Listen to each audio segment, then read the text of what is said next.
وما كنا لنهتدي لولا أن هدانا الله أشهد أن لا إله إلا الله وحده لا شريك له وأشهد أن محمدا عبده ورسوله لا نبي بعده اللهم فصل وسلم على هذا النبي الكريم سيدنا محمد وعلى آله وأصحابه أجمعين أما بعد فقد قال الله تعالى في القرآن الكريم وهو أصدق القائلين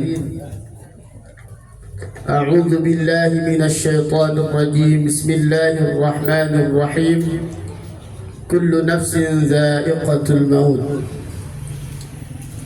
Hadratul muhtaramin, para alim ulama, para tokoh masyarakat, para habaib yang kami hormati, sahibul bait Ibu Hajjah Ratna Juwita beserta keluarga besarnya, yang kami hormati Al-Habib Syarif As-Segaf, yang kami hormati Al-Ustaz Muhammad Saleh, yang kami hormati Al-Ustaz Syukran Alawi, yang kami hormati Al-Ustaz Idrus, Al-Ustaz Rudi, para asatidz yang tidak dapat saya sebutkan satu persatu namun tidak mengurangi rasa hormat saya. Wabil khusus keluarga dari Bapak almarhum Haji Jailani bin Haji Tahir, keluarga besar almarhum Haji Nurdin bin Entong Saidi, serta jamaah yang dirahmati oleh Allah Subhanahu wa taala. Pada malam hari ini kita bersyukur pada Allah Subhanahu wa taala masih diberikan nikmat oleh Allah Subhanahu wa taala. Nikmat bisa duduk di majlis ilmu, di majlis zikir, di majlis salawat. Nikmat iman, nikmat Islam ini sungguhlah sebesar-besarnya nikmat yang diberikan oleh Allah Subhanahu wa taala. Walaupun dalam keadaan berlimpahan harta, tanpa adanya iman maka tidaklah bermanfaat harta tersebut. Walaupun dalam keadaan memiliki jabatan yang tinggi tanpa disertai iman dan Islam maka tidaklah berharga. Maka yang paling berharga itu, yang paling berharga adalah nikmat iman dan Islam.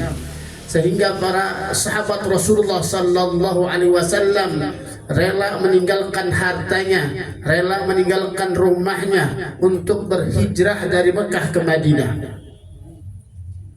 Mereka korbankan bagaimana sahabat Bilal bin Rabah yang begitu cinta kepada Allah, begitu cinta kepada Rasulullah sallallahu alaihi wasallam, rela mengorbankan segalanya, lebih mencintai Allah dan Rasulnya daripada dirinya. Itu senikmat-nikmat dan semanis-manisnya iman pada Allah Subhanahu wa taala. Mudah-mudahan kita mendapatkan manisnya iman yang diberikan oleh Allah Subhanahu wa taala dan merasa senang dan bahagia berada di majlis ilmu. Amin ya rabbal alamin. Salawat assalam tak lupa kita haturkan kepada baginda Rasulullah sallallahu alaihi wasallam. Mudah-mudahan kita semuanya dikumpulkan bersama baginda Rasulullah sallallahu alaihi wasallam. Pada malam hari ini kita memperingati haul daripada orang tua kita Bapak almarhum Haji Suhandi Nurdin. Dahulu kami haji jatuh bareng sama Ibu Ratna Juwita, sama abang saya dari Mesir, beliau dari Jakarta. Ketemunya di Mekah. Kami tahu bagaimana dalam keadaan pakai roda juga tetap melakukan ibadah pada Allah Subhanahu wa taala. Mudah-mudahan kita semuanya bisa begitu kita beliau walaupun dalam keadaan sakit masih bisa beribadah pada Allah Subhanahu wa taala. Tinggal kita nih orang yang masih hidup, apa yang sudah kita persiapkan untuk bekal kita menuju akhirat? Karena tidak ada yang bermanfaat kecuali amal saleh. Sehingga para sahabat itu kalau berjumpa satu sama lain itu saling membacakan surat Al-Asr. Sahabat Rasulullah, kata Imam Asy-Syafi'i, karulah orang membacakan ayat ini sudah cukup. Surat apa yang dibaca? Al-Asr. A'udzu billahi minasyaitonir rajim wal 'asr. Innal insana lafi khusr. Sungguh semuanya dalam keadaan kerugian. Innama tu adatul hasar. Semuanya rugi kecuali hanya beberapa orang saja yang tidak rugi. Yang kaya rugi, ustadz pun rugi, ya, yang miskin rugi, yang punya jabatan rugi. Illal ladzina amanu wa 'amilus shalihat. Kecuali mereka yang beriman pada Allah Subhanahu wa taala dan beramal saleh. Maka kita disuruh uzkuru min dzikri hadhil ladzat. Banyak-banyaklah ingat kematian. Bukan kita jungkir mati, bukan begitu cara ingat kematian. Tetapi bagaimana kita tafakkur kepada Allah Subhanahu wa taala. Bertafakkur kira-kira kalau kita mati lagi ngapain ya? Berpikir demikian. Ini kalau kita mati dalam keadaan apa? Dalam keadaan husnul khatimah atau dalam keadaan su'ul khatimah? Yang paling ditakuti itu bukan masalah kematian. Yang ditakuti oleh manusia itu adalah mati dalam keadaan su'ul khatimah. Ini yang mesti kita takuti. Maka tafakkur, kira-kira matinya lagi ngapain? Dikatakan yamutul mar'u kama 'asha. Seseorang mati bagaimana kebiasaan hidupnya. Insya Allah yang biasa baca rotib matinya dalam keadaan husnul khatimah. Amin. Yang berbaca selawat baginda Rasul mati dalam keadaan husnul khatimah. Yamutul mar'u kama 'asha fatub'atsu kama mat. Mereka akan dibangkitkan bagaimana keadaan hidupnya. Ada enggak yang mati lagi minum khamr? Ada enggak? Ada. Kira-kira kalau matinya begitu husnul khatimah, su'ul khatimah. Ada orang matinya lagi nyawer. Ya, lagi nyawer atau mati. Kira-kira husnul khatimah, su'ul khatimah. Maka berpikir kira-kira kita mati dalam keadaan apa? Husnul khatimah atau su'ul khatimah? Maka Al-Habib Ali, ya, Al-Walid sampaikan oleh Kiai Fakhruddin, beliau mengatakan apa kira-kira yang Abu yang takutkan? Yang saya takutkan itu adalah mati dalam keadaan su'ul khatimah. Beliau seorang ulama, seorang habaib, yang dia takutin mati dalam keadaan su'ul khatimah. Bagaimana kita yang berumuran dosa? Berpikirlah kita bagaimana keadaan kita. Maka disebutkan oleh Ibnu Athaillah Sakandari, "Idza aradta an ta'rifa maqamaka 'inda Allah, fanzur madza aqamaka." Kalau kalian ingin mengetahui kedudukan kalian di hadapan Allah Subhanahu wa taala, lihatlah kira-kira Allah membiasakan kita dalam keadaan apa. Idza syaghalaka bil Qur'an, kalau Allah menyibukkan kita dengan Quran, fa'alam annahu yuridu ayuhadditsaka. Kalau kita disibukkan dengan membaca Al-Quran, berarti Allah menginginkan kita untuk bermuhadasah, untuk berbicara kepada Allah Subhanahu wa ta'ala. Idza syaghalaka zikrullah, kalau engkau disibukkan dengan berzikir pada Allah Subhanahu wa ta'ala, fa'alam annahu yuridu ayyadhkuruka. Kalau kita disibukkan dengan berzikir pada Allah Subhanahu wa taala, maka ketahuilah bahwasanya Allah Subhanahu wa taala ingin mengingat kita. Fadzkurullaha yadhkurkum. Ingatlah Allah, Allah akan ingat kita. Jangan sampai kita yang lupa, yang nanti datang pada hari kiamat kata Allah, dulu ente anak kasih peringatan ente lupa amane. Itulah sebab karena rezeki orang itu sempit itu bukan karena apa-apa, karena memang dia jauh dari Allah Subhanahu wa taala. Idza syaghalaka at-ta'ah, kalau engkau disibukkan dengan ketaatan, fa'lam annahu yuridu ayyuqarribaka. Kalau kita disibukkan dengan ketaatan pada Allah Subhanahu wa taala, maka ketahuilah Allah ingin mendekat kepada kita. Karena kita sendiri sih yang mau jauh pada Allah Subhanahu wa taala, maka dekat. Dikatakan wa idza sa'alaka 'ibadi 'anni fa inni qarib. Ini dekat bagi orang yang ingin mendekat kepada Allah. Idza taqarraba 'abdi shibran, kalau kita mendekat kepada Allah satu jengkal, Allah akan lebih mendekat ke dia satu hasta. Kalau kita menghadap Allah dalam keadaan berjalan, Allah akan berlari kepada kita, akan lebih cepat pertolongan Allah kepada kita karena kita mendekat kepada Allah Subhanahu wa Ta'ala. Dikatakan lagi, kalau Allah menyibukkan kita dengan dunia, maka ketahuilah Allah ingin menjauhkan kita. Banyak gak kira-kira orang yang sibuknya di dunia sampai lupa kepada Allah Subhanahu wa Ta'ala, sampai lupa mengingat Allah Subhanahu wa Ta'ala? Udah sholat belum ya? Ya, alhamdulillah nih udah pengen zuhur, tapi gue belum ini ada tarikan di satu. Tapi kalau gua narik sekarang, ntar kita sholat zuhur. Kira-kira pilih narik atau pilih sholat? Insya Allah pilih sholat. Ya, kalau kita milihnya dunia, maka dikatakan Allah sedang ingin menjauh dari engkau. Allah sedang ingin menjauh dari engkau. Jemaah terhormati oleh Allah Subhanahu wa Ta'ala. Kalau kita dikatakan lagi, idza syaghalaka, kalau kamu disibukkan dengan manusia, ketahuilah Allah ingin menghinakan engkau. Ini orang yang berbuat salah, kita yang repot. Orang yang melakukan punya aib, kita yang sibuk. Kadang-kadang kita lebih sibuk daripada memiliki sibuk daripada menceritakan aib-aib orang lain, sehingga dia dikatakan orang yang sibuk dengan urusan orang lain, dengan aib orang lain, berarti Allah ingin menghinakan kita. Fangzur, lihat kita kira-kira ada di mana. Ada selalu berzikir, alhamdulillah. Ada selalu dengan baca Quran, alhamdulillah. Tapi jangan sampai kita selalu sibuk dengan urusan dunia dan selalu sibuk dengan aibnya orang lain sehingga kita lupa kepada Allah Subhanahu wa Ta'ala. Maka lihat kedudukan kita, di mana Allah berikan kita. Kalaupun kita merasa kayak ini tempat saya, ya ingin berubahlah mendekat pada Allah Subhanahu wa Ta'ala.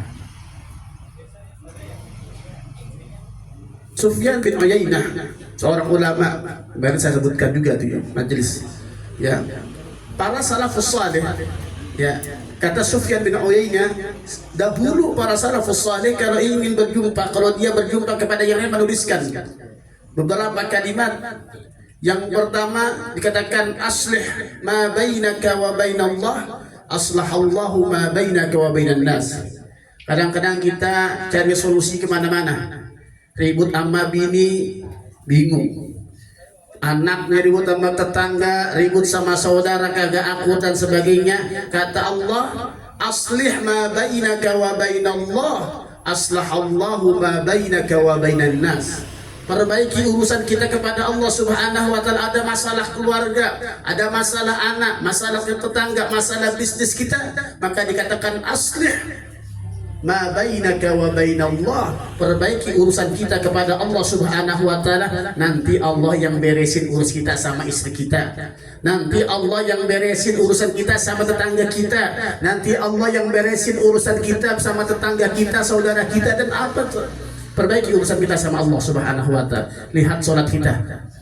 Jangan-jangan gara-gara sholat kita nggak benar, jangan-jangan kita belum melakukan perbuatan maksiat pada Allah Subhanahu wa Ta'ala. Lihat itu. Aslih ma bainaka wa bainallah. Kalau punya permasalahan, nanti Allah yang akan perbaiki urusan kita kepada manusia. Minta kepada Allah, menangis kepada Allah, gelar sejadah. Ya, bukan gelar tikar. Ya, lagi-lagi pusing sama tetangga datang ke pos ronda, ya, menghilangkan jenuh. Enggak, kembali gelar sejadah bangun malam, bukan gelar tikar ngambil gaplek. Kagak. Ya, apa ambil sejadah bangun malam, minta pada Allah Subhanahu wa Ta'ala. Di mana kita bermunajat pada Allah, perbaiki hubungan kita kepada Allah Subhanahu wa Ta'ala, maka Allah akan perbaiki urusan kita kepada manusia. Maka benar kalau kita ya buat majlis ratib, buat majlis untuk mendekatkan diri kepada Allah, itu akan Allah berikan kemudahan-kemudahan. Ini mujarrabatnya sudah banyak sekali dilakukan oleh para ulama tentang mujarrabat membaca ratibul haddad. Yang kedua, aslih sarirataka aslahallahu alaniyataka. Perbaiki urusan batinmu. Banyak orang itu selalu membereskan zahirnya. pakaiannya diberesin, terus motornya dicuci mulu. Kadang-kadang burung sampai cuci bersih, dia belum mandi. Ya, bersihkan batinmu. Aslahallahu ala niyataka, Allah akan bersihkan zahirmu. Bersihkan hati. Ya, maka dikatakan ada inna fil jasadi mudghah. Dalam diri manusia ada segumpal daging. Kalau itu dagingnya bagus, maka yang keluar bagus. Tetapi kalau dagingnya buruk, maka semua yang keluar buruk.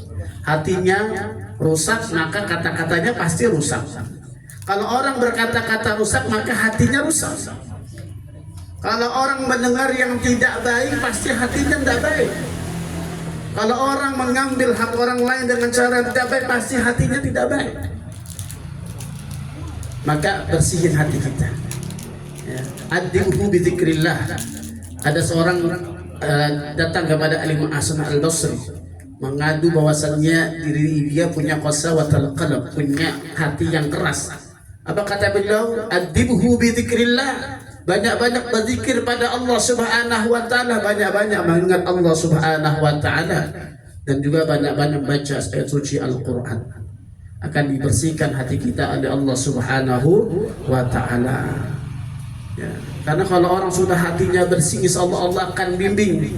Dia katakan kuntul ladzi sam'ahu alladzi yasma'u bih wa basarahu alladzi yubsiru bih wa yadahu alladzi yabtishu biha. Kata Allah, kalau mereka sudah taat pada Allah, sudah cinta kepada Allah, punya hati yang bersih, maka akulah menjadi pandangannya ketika dia memandang. Dia pasti akan memandang kepada yang dibenarkan oleh Allah Subhanahu wa taala dan tidak akan memandang apa yang diharamkan oleh Allah Subhanahu wa taala. Allah akan menjadi pendengarannya. Dia tidak akan mendengarkan kecuali yang diridhai oleh Allah Subhanahu wa taala. Di kadang-kadang tetangga yang berantem, kita yang repot. Udah mau pindah, di ngomong apa ya? Pengajian dicatat, ditulis, dicatat. Ini omongan tetangga disebarkan gara-gara apa? Mendengarkan telinga. Kalau sudah berita-berita yang begitu paling demen. Itu berarti punya hati yang apa? Hati yang kotor. Pengen tahu aja, kepo. Kalau ada yang rame-rame, apa sih itu? Ini kenapa sih? Ya.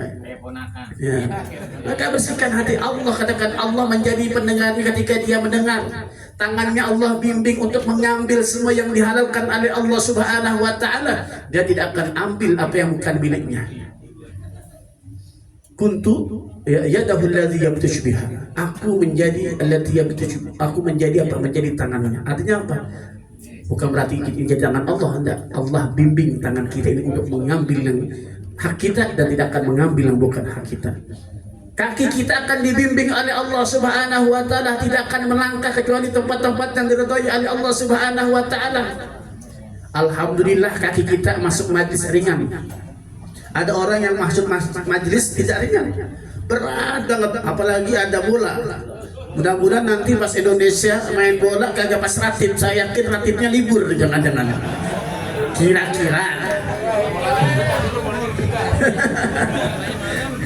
kira-kira begitu enggak ya? Insya Allah kagak ya, PRT Aris ya. Nah, insya Allah ratibnya tetap, ntar habis ratib nonton siaran ulang. Insya Allah. Jangan sampai ratib libur. Ada orang yang mengatakan ke masjid itu berat, Pak. Udah nyampe gunung kemana-mana, pelesiran kemana-mana nyampe. Ya, sampai ke pantai-pantai yang jauh dia nyampe. Modalnya bukan harta, modalnya bukan duit, modalnya bukan tenaga, tapi modalnya iman pada Allah Subhanahu wa taala. Masjid sampai ke rumahnya kagak nyampe. Majlis ta'lim dekat rumahnya kagak nyampe. Kenapa? Hatinya tidak dibimbing oleh Allah Subhanahu wa taala. Bersihkan hati-hati kita, ya, kemudian mengerjakan apa yang diperintahkan oleh Allah Subhanahu wa taala, meninggalkan apa yang dilarang oleh Allah Subhanahu wa taala. Aslih sarirataka aslahallahu ala niyataka. Perbaiki batin kita, hati kita perbaiki. Ya, hati ini akan menjadi, ketika seseorang berbuat maksiat akan tertanam titik hitam pada hati kita. Tidak pernah istighfar, maka terus menjadi hitam. Ibaratnya kalau sudah maksiatnya banyak, udah susah istighfarnya, nggak mau, akan berat itu. Kenapa? Udah ibaratnya kayak pantat panci yang udah hitam banget. Kalau nyuci udah kelamaan, udah susah pakai gosok, udah gak bisa juga. Saking banyaknya dosa gak mau istighfar. Alhamdulillah kita ada sholat istighfar. Ya, ada zikir istighfar. Mudah-mudahan ketika seseorang berbuat maksiat kemudian istighfar, mudah-mudahan diampuni oleh Allah Subhanahu wa taala. Dan jangan lama-lama ketika berbuat maksiat, segera wasari'u ila maghfiratin min rabbikum wa jannatin 'arduha as-samawati wal ardh u'iddat lil muttaqin. Segera ketika kita berbuat maksiat pada Allah Subhanahu wa taala, mohon ampun, beristighfar kepada Allah Subhanahu wa taala. Dikatakan lagi aslih, ya, perbaiki urusan akhiratmu, Allah akan perbaiki urusan duniamu. Ya, perbaiki urusan akhiratmu, maka Allah akan perbaiki urusan duniamu. Ya, sebutkan dalam firman Allah, ya, may ya'mal minas salihat min dzakarin aw untha wa huwa mu'min falanuhyiyannahu hayatan thayyibah. Ya, may ya'mal minas salihat min dzakarin, siapa orang yang beramal saleh baik laki-laki ataupun perempuan, maka Allah akan berikan kehidupan yang baik. Rizki itu akan datang, diberikan oleh Allah Subhanahu wa taala. Kadang-kadang kita sendiri yang ingin susah hidup kita. Kenapa kita ingin susah? Enggak mau dekat pada Allah. Wa man a'rada an dzikri fa inna lahu ma'isyatan dhanka. Wa man a'rada an dzikri, siapa orang yang berpaling daripada mengingat Allah Subhanahu wa taala, meninggalkan perintah-perintah Allah Subhanahu wa taala, mengerjakan larangan-larangan Allah Subhanahu wa taala, fa inna lahu ma'isyatan dhanka, maka mereka akan mendapatkan kehidupan yang sulit, kehidupan yang susah, rezekinya sulit, kehidupannya sulit.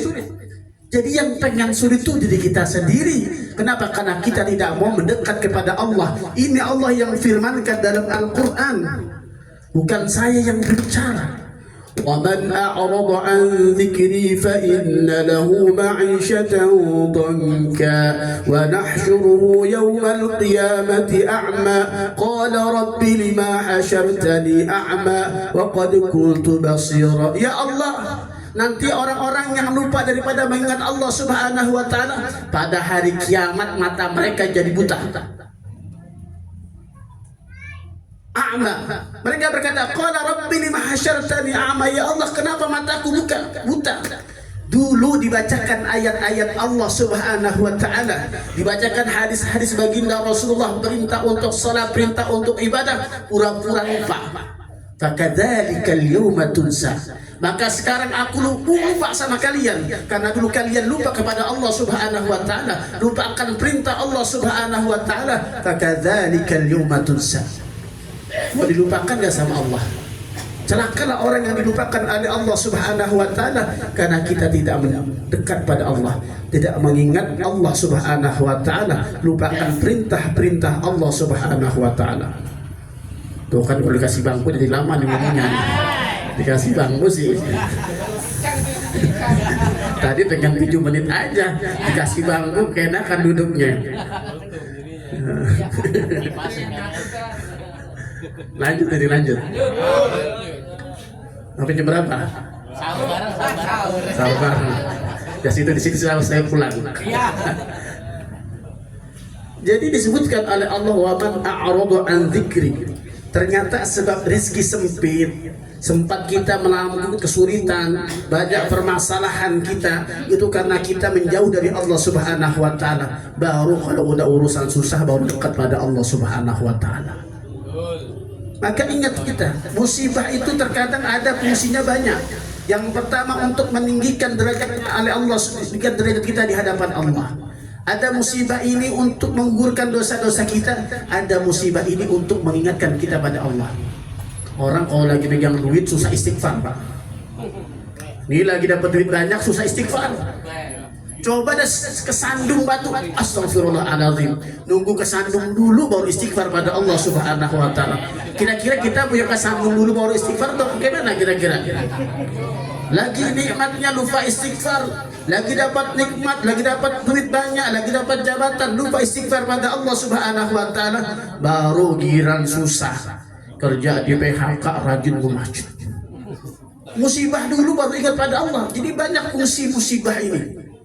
Dan itu tanda cinta Allah kepada hambanya. Ketika dia diberikan musibah oleh Allah, maka dia mendekat pada Allah Subhanahu wa taala. Dikatakan innallaha idza ahabba 'abdan ibtalah. Sesungguhnya Allah Subhanahu wa taala jika cinta kepada seorang hamba, Allah berikan ujian. Apa fungsinya? Kalau dia ahli maksiat, Allah ingin gugurkan dosa-dosa dia. Dahulunya dia banyak berbuat maksiat, Allah ingin gugurkan. Kalau dia orang yang taat pada Allah Subhanahu wa taala, Allah ingin tinggikan derajatnya. Maka dikatakan asyadun nasi bala'an al-anbiya thumma al-amthalu fa amthal. Ujian yang paling berat itu para nabi, bukan berarti para nabi yang paling banyak dosanya, tidak, maksum. Tapi mereka ingin ditinggalkan derajatnya oleh Allah Subhanahu wa taala. Hasyalillah. Gak mungkin Nabi itu dikasih ujian untuk menggugurkan dosanya. Karena Nabi maksum daripada dosa. Maka banyak fungsi ujian. Lihat kita ini posisinya di mana kira-kira. Kalau dulu kita ya ahli maksiat, tidak mau mendekat pada Allah, Allah kasih ujian pada kita agar kita mendekat pada Allah Subhanahu wa taala. Kita banyak dosanya, Allah ingin gugurkan dosa-dosa kita dan menghadap Allah Subhanahu wa taala dalam keadaan tidak memiliki dosa. Alhamdulillah. Maka ketika ada orang yang sakit, dia sabar, mudah-mudahan itu sakitnya menggugurkan dosa-dosa dia.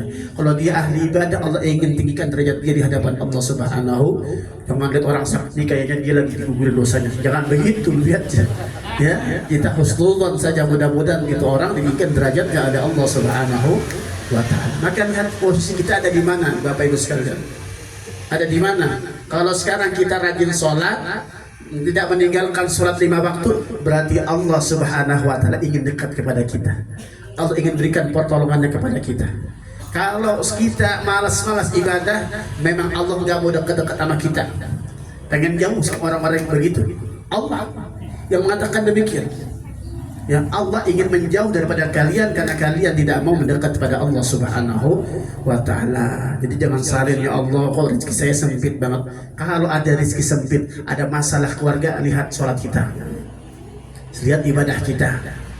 Ya, lihat bagaimana kedekatan kita pada Al-Qur'an, bagaimana. Periksa dulu tuh. Jangan ujuk-ujuk langsung nyalain Allah Subhanahu wa taala. Periksa kira-kira hak Allah sudah kita tunaikan atau belum. Jamaah terhormati oleh Allah Subhanahu wa taala, maka mumpung masih diberikan kesempatan oleh Allah Subhanahu wa taala. Ya. Dulu ada masih muda pengen berbuat kebaikan, mumpung masih muda banyak-banyak berbuat baik. Nanti kalau orang sudah tua pengen berbuat baik udah kagak mampu. Ada orang masih muda ingin berbuat baik, lakukan, jangan sampai nunggu tua. Kenapa? Ada orang yang sudah tua ingin berbuat melakukan kebaikan, dia udah gak mampu lagi. Sudah gak mampu. Ada orang sudah sakit, sudah di atas kasur pengen ke masjid, dia gak mampu. Dia pengen banget. Jangan sampai nunggu keadaan yang kayak demikian. Ya, jadi jangan sampai nunggu keadaan yang demikian. Kita sudah tidak mampu lagi, kita pengen berbuat baik.